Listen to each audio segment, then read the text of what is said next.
where are you most interested in? Like, where can this kind of carousel take a curveball? Who are some names that maybe we're not expecting to see that you think might have a little bit more pressure than the public realizes?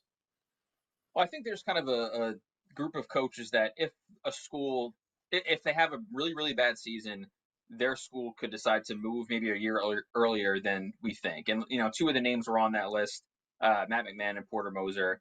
And then I think you could probably throw a Mike White and Greg Gard into that list. I mean, I think those two especially probably get another year.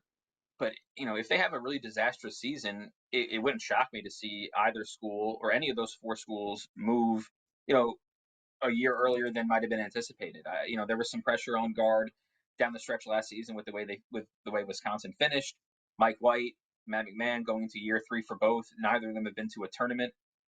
Georgia's kind of going into the season with 5-star recruit and expectations of a tournament bid, and then Porter Moser won 20 games last year. He's now going into year 4 without an NCAA tournament appearance. So I think if any of those four coaches have just kind of a disastrous season, 12-20, last place in the league, something like that, it wouldn't shock me to see any of those schools open up. And then that could lead to some of the dominoes we talked about earlier. I mean, Georgia's a good job. LSU's a good job. LSU, if they want, they could have a ton of NIL money.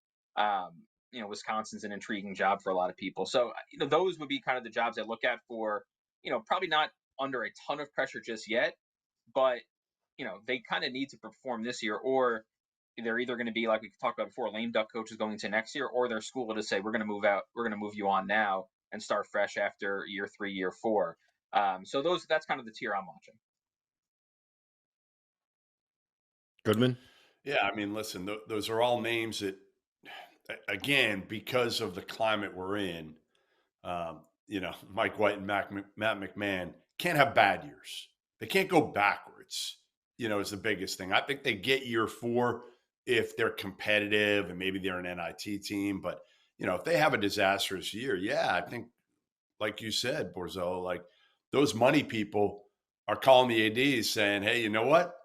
We're not there anymore with them. We're not giving that money because we have given it and it hasn't done anything. We want somebody else in that seat. And until that happens, we're not reaching into our pockets anymore. So I think those guys, Fran McCaffrey's an interesting one. Obviously he hasn't had a ton of success in the NCAA tournament in terms of getting past that first weekend. They've been good every year for the most part. Good. The question will be like, and I think Fran wants to keep coaching. Again, they got to have a pretty good year this year. The retirement ones, Leonard Hamilton, Jim Larinaga. Larinaga had it going, and I don't know if he's going to keep getting it going. Leonard's kind of lost it with his fastball. I don't think he gets it back. I could see this being it for Leonard. Trying to think who else we got to watch out for at this point.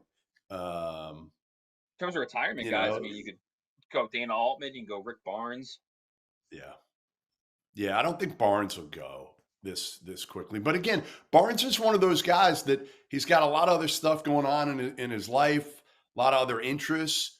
So, like, he could be a guy that just walks away. I just think you're going to see a couple of those after this year. I think you're going to see a couple of guys just be like, maybe not take it to the Tony Bennett timeline, but after the season, just be like, you know what, I'm tapping out. I don't want to deal with this. And especially when the season ends and they know they're going to have to deal with the NIL bullshit and the portal and all that. I think some of them are going to be like, I can't do this again. Real quick on Tony Bennett, how do you see this playing out for Virginia? Obviously, Jalen Worley's already entered the portal.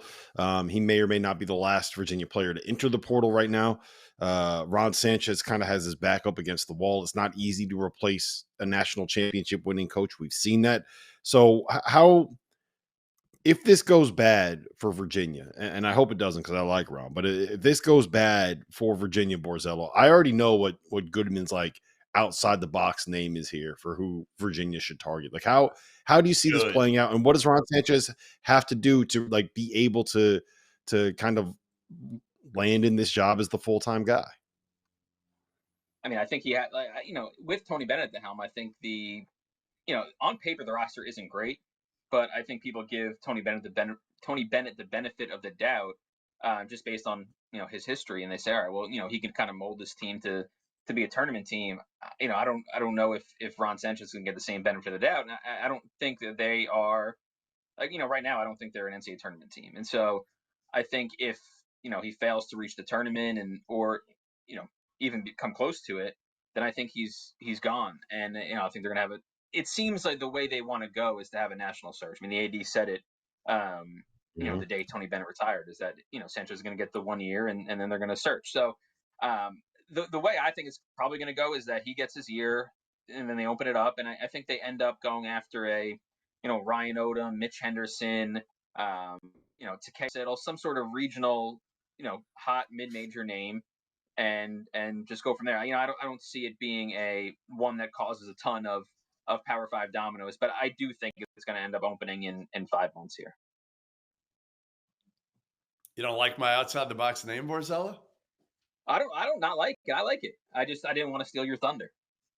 No, you can steal it. I mean, Dawn Staley. If there's a woman that could go in and do it at a high level, it is absolutely Dawn Staley at her alma mater. Like, again, she probably wouldn't do it. My guess is she'd turn it down and say thanks, but no thanks. Obviously I got things going here at South Carolina, and the women's game is growing. So I almost feel like she'd be turning her back. She might be thinking she'd be turning her back on the women's game. But man, I would love to see it. I would absolutely love to see it, because I think she's the one. She's the one for me that could break that barrier.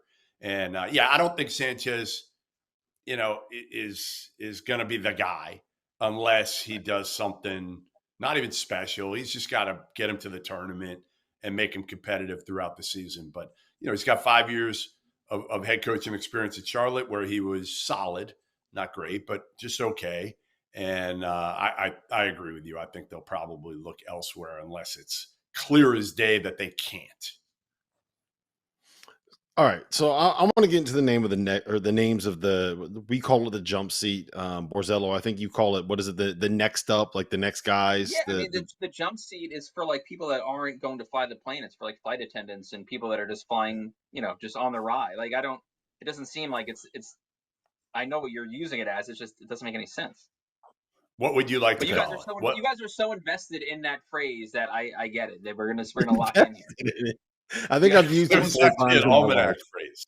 It was an almanac phrase. It wasn't even Field of 68. It's an almanac. And Goodman knows I've made my feelings about that phrase pretty clear over the last couple of years. But can we just hold on before you go?